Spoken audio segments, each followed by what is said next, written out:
What's up, guys? Got a new G&L L-2000 bass here.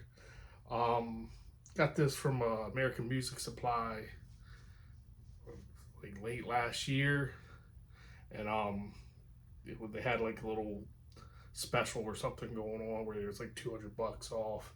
And I've always been curious about these, so I took a flyer on it, and I'm pretty glad I did. Um, Eventually I was glad I did. My initial thoughts on this at first was I wasn't sure what was going on with this bass because I was having problems with like the pickups. These pickups are really hot. Um, so like everything just was not sounding very good. Um, Doing a little bit of research, I had to get some a new understanding of basically how these controls were coming from a guy that used to play passive instruments all the time. You're just used or active. With passive, you used to be able to turn everything fully on and just letting the bass go.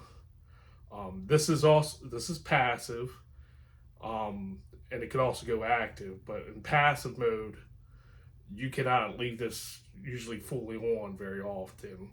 There's probably very specific situations you can get away with it. Most of the time, with the volume here, you're going to probably run this around 80%,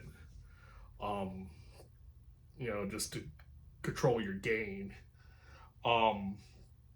Another thing is like these controls here, there is a treble and bass, and this preamp system works in active and passive mode, but these run and basically it's cut only. So there's no boost in the traditional sense. So if you want to boost like bass, you're gonna have to you cut the treble. If you want to boost the treble, you cut the bass. So it's a little world shattering coming from different instruments. So eventually, I got the controls figured out, and I started doing some research on this. So there's apparently an option to do a single coil mod. There was Basses by Leo, the website out there. There's some good documentation on it. I was able to get the parts, and I took this bass and the parts up, and I got the single coil mod done on this bass. That's really cool. So let me just put this on. Let's hear how it is. I'll go over everything in here. So right here we have a pickup selector, a 3-way toggle, goes from bridge, both pickups, neck pickup, simple enough. As I said, these controls, they're volume, treble, bass. The bass has got a little more, tension on it. So you can make more micro adjustments. The treble knobs, a lot less tension on it, so you can lower it and raise it a lot easier. But the bass knob's got a lot more tension on it, if that even matters. So right here, this red switch here, you can see, probably not, but take my word for it, it's red. It's originally comes with a 2-way toggle. So it goes from parallel to series. After you do the mod, it becomes a 3-way toggle. And right now, it goes from parallel to single coil, and that's the outer coils of the pickups here. And then series. So, and then finally, right here, this white knob, in the default position, it's passive, active in the next position, and then an active with a treble boost. So although there's not a traditional way to boost stuff, you can go to series to boost your bass. You can go to do active or treble boost to boost the treble. So with that in mind, there's some interesting ways to kind of get different sounds out of this bass.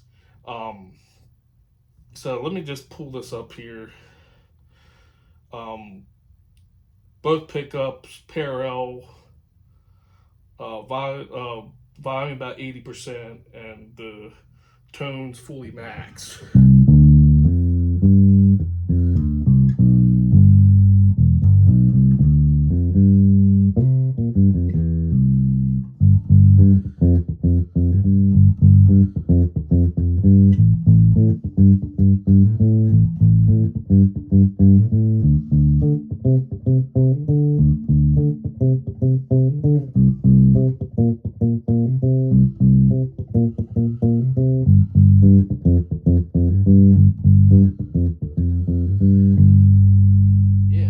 That's cool.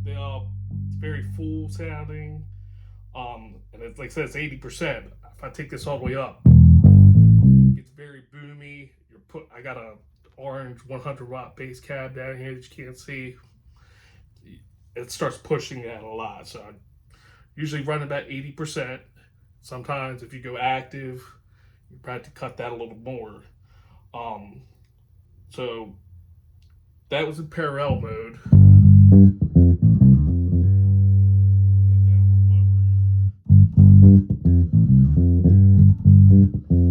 So let's go to single coil.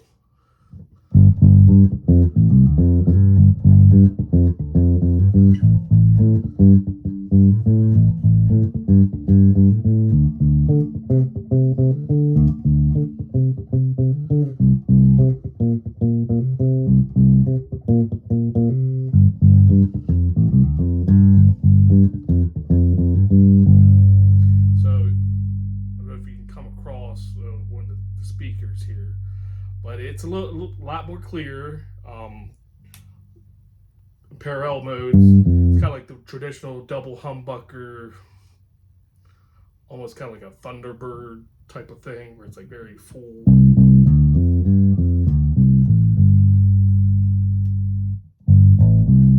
Single coil, more like a traditional jazz bass here.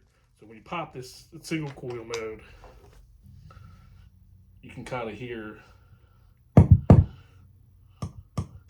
that's dead, that's dead, that's hot. Put it in the parallel, yeah. So that's doing what it's supposed to. Now going to series, there's a gain boost with that. So I'm going to take this down, the volume down a little further.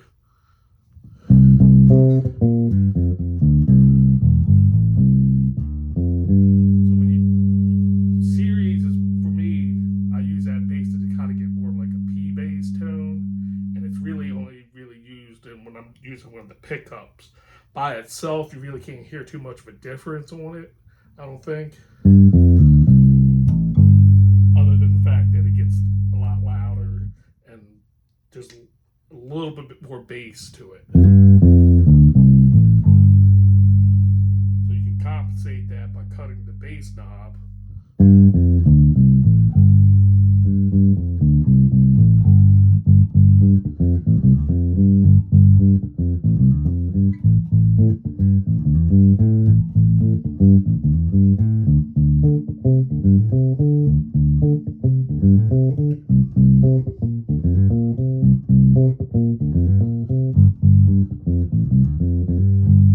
Yeah, so that sounds good too.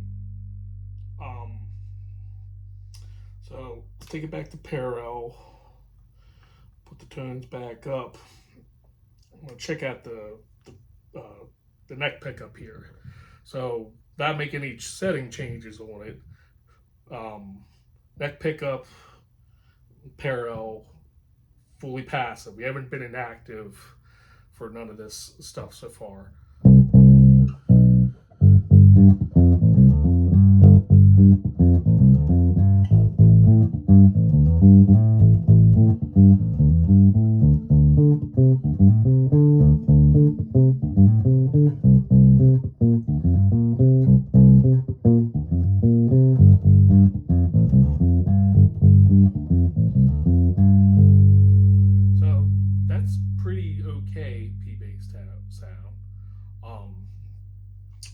I really like as far as P bass is I'll switch it to series.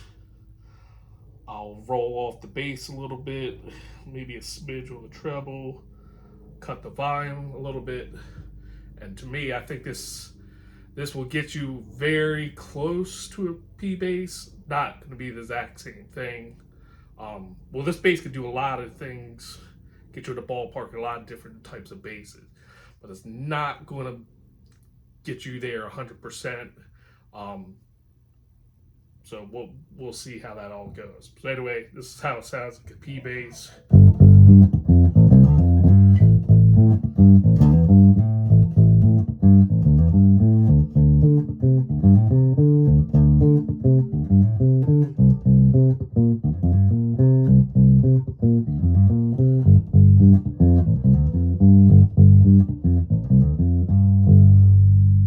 So yeah, to me, yeah, it hears pretty good. I don't know how well it's going to show up on the phone. I am going to do some DI tracks with this one. I'll upload those at some point when I get a chance here. But for what I'm hearing, this is pretty good P bass thing. I did some ear tests with my other P bass, right about there. So I'm not going to go through every single setting for this. I've watched those before. You can watch a guy go through every single setting. I'm just going to do some of my favorite ones here. So jazz bass mode, which is where I kind of use this probably about 70% of the time. So both pickups, single coil mode, passive. Run the tone fully open right now, and then I'll just kind of leave it be as far as the volume for now. I'll turn it up if I need to. Yet that needs to come up a little bit more.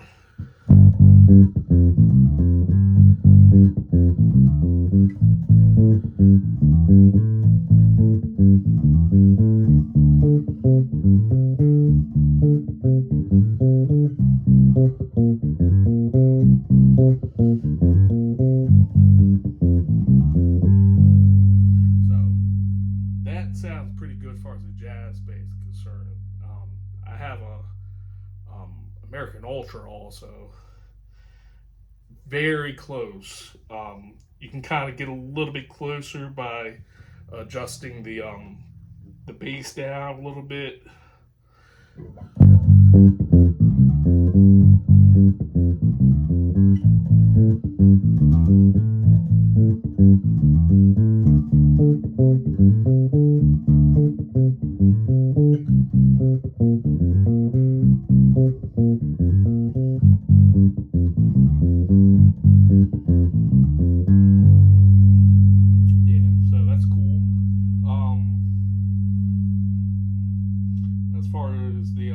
Bridge pickup goes, so I'll switch it to bridge, put everything back.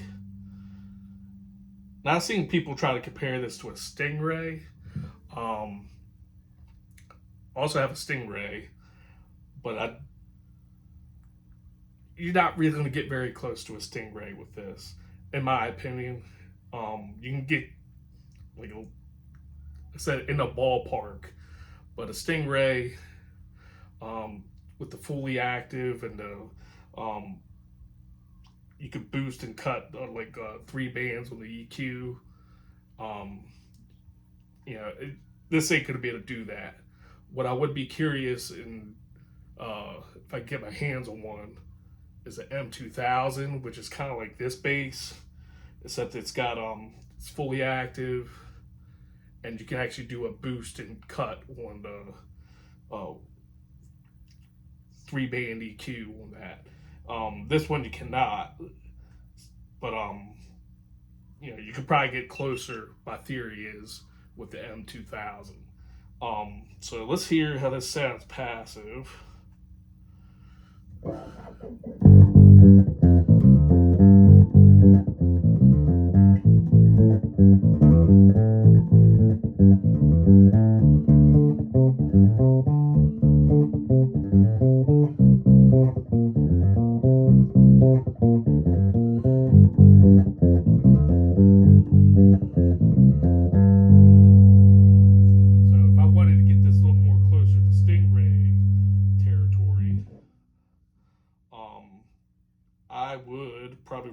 treble a little bit so you get a little more bass in it. Go active.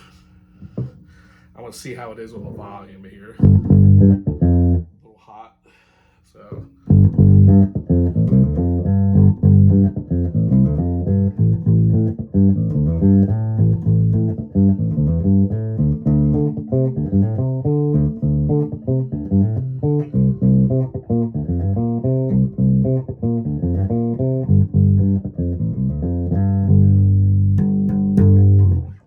that's not too bad.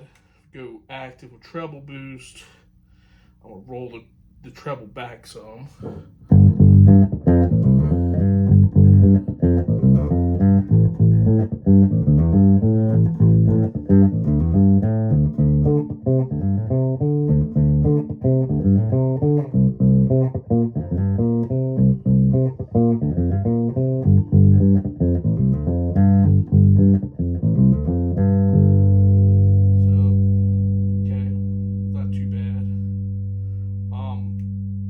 Kind of get there's something interesting when we go into series mode with it. So I'm gonna roll the volume down. See how the volume is.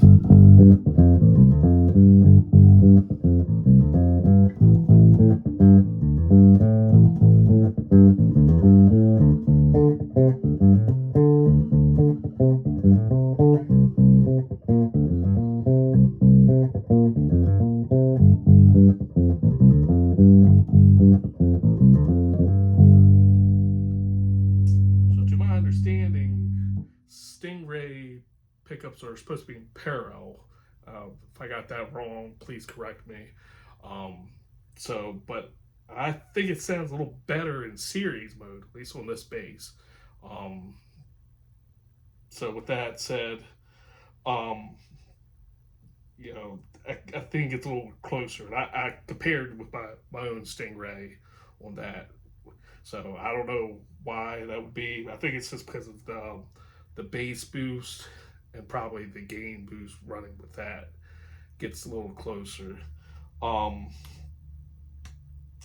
So this probably been my daily driver for the past 3 months now since I got the single coil mode done. And very nice bass. Caribbean rosewood fingerboard. Not something that, like I would think I would like, but it looks good. Mother of pearl dots. This yellow bass, it looks, you really probably can't see it, but it's got a little sparkle to it. Neck looks very nice on the back. As far as the profile goes, not quite a jazz bass. It's a little thicker, and the neck is a little more chunkier, but by no means uncomfortable for me. And I'm all about the slimmer necks, and I find this bass very playable. One of the cool things about the G&L basses, everyone probably mentions, is it's the locking bridge here. There's like a little screw here that kind of locks these the string pieces in place, so that stays totally in place, doesn't get moved around, no rattle. And then the bridge is kind of inset into the body, so that's nice. On the back here, 6-bolt neck attachment.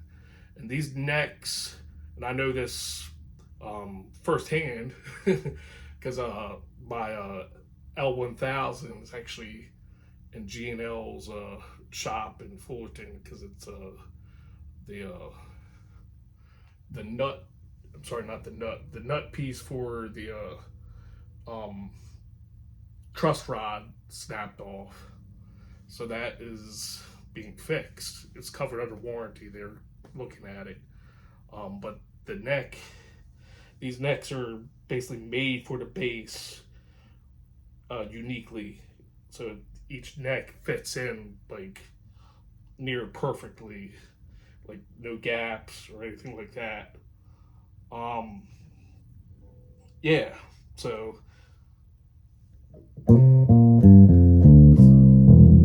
sounds very cool. Let's do go back into parallel both pickups again. So that's where if you need the power, you need some actually active bass feel. You get kind of like that with this.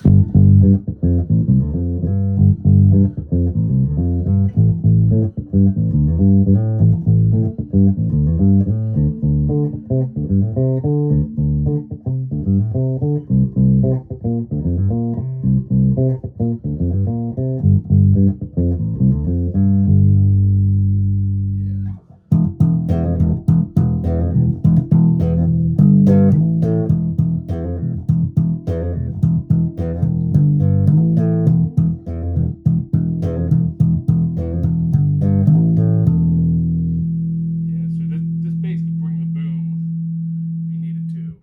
Um, you know, normal situations, playing a classic rock band, you have to kind of control it a little bit, put it on a leash, so to speak. So, like I said, I never usually run above 70 to 80% volume on this. And sometimes, like throughout the set, I'll need to like cut the bass or treble depending on certain types of the song. Um, yeah, so I like G&L a lot. This has been my favorite bass over the past couple months. And like I mentioned, I have a US Stingray, American Ultra, jazz bass, and I'm very fond of those also. Um, but those have been staying home, and I've just been rocking this. Um, I really like to get my hands on the M2000.